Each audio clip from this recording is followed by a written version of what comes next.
Okay, so we have some questions going on. So Elka has some questions from people. We're going to answer these questions. Okay, so these are some people from my 30-day money challenge. So I'm sure we're all interested in the answers to some of these questions because they're all related with financial abundance and wealth. So the first one is, Robert, please tell me more about this whole changing memories thing. Of all the videos of yours I've now watched, Robert, it is the only thing in FasterEFT that I really struggle to sit with. Everything else makes sense to me through my own studies of NLP, EFT and other transformational tools, as well as informal study of psychology. But changing memories really messes with me for some reason. Is it just that my ego is so attached to my identity, being an accumulation of all my past memories, that it really thinks, if we change these memories, who will I be? Aren't I lying to myself? I know I've seen more than one video already of yours talking about this. Who will I be without the bad memories? Well, you'll just be a happier version of yourself. And I know the past doesn't exist because I even teach this to my clients who are rehashing the past. Point to me where yesterday is, show me where it is. That's what she says to her own clients. But I still can't get my head around actually changing how I hold a memory. Is there a different way you explain this to help me get my head around it? All right, so here's the misunderstanding. I mean, there's a truth to this. If you actually do change your memories, you will change. Your personality will change. You won't be so depressing. You won't beat yourself up as much. You'll probably be nicer to yourself. So how you currently hold your memories today is a metaphoric expression. It's not the real memory anymore. It's distorted. It's recorded at a moment in time from a perspective that you had at that moment. And we have a tendency to go into the trance of the past, and which also means that's a lie.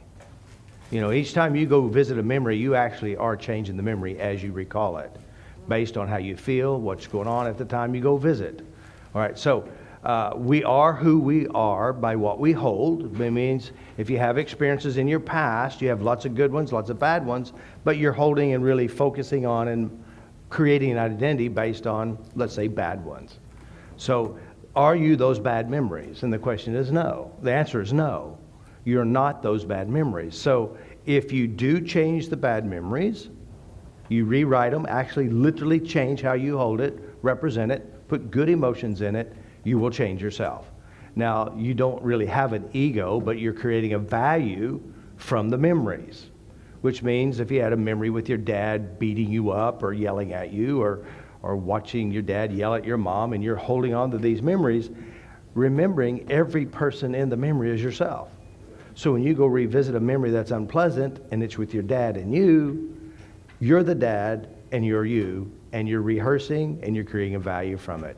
So basically, if you can understand that our brain is like a computer and or a website, you know, we say we got a WordPress website, and then you put a plug in. This plug-in will tell the website how to perform. Well, memories are just that. It is a lie. You're no longer 7, and this value that you're holding in this memory is not you, unless you use it.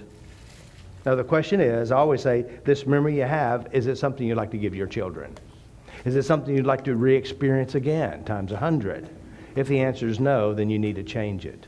Now, the resistance to changing memories is basically because you have emotional connections, you create a value in it, and you probably have, you got a whole life system. It's connected to your mom, your dad, your family, your current life. If you change this, who will you be? You'll just be better off.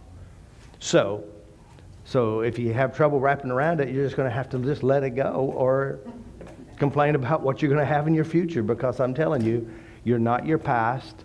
You're not your future. You are what you're carrying today, and you can let go of things that aren't so beneficial. It's not you. It's all a lie. So if you're going to have a lie, you might as well have a good one.